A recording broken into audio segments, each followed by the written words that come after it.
দেশের বাড়ি মানেই বৃষ্টি ভেজা সকাল, টিনের চালায় টুপটাপ শব্দ, দূরে সবুজ মাঠ, নদীর ধারে কাশফুলের দোলা।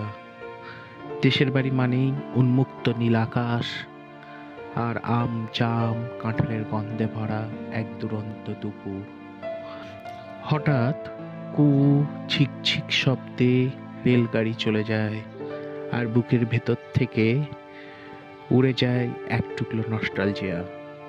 ফেলে আসা দিনের স্মৃতি আমাদের নিয়ে যায় এক কল্পরাজ্যে, যা ছিল অথচ নেই, তবু মন থেকে কখনো মুছে যায় না।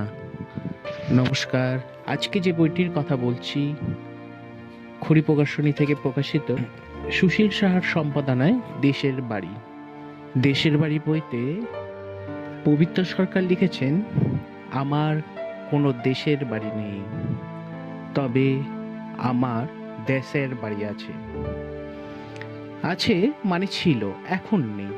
সেই যে 1947 সালের উপমহাদেশের ভূগোল নিয়ে আমাদের রাজনৈতিক নেতারা কি একটা মজার ফুর্তি খেলা খেলতেন,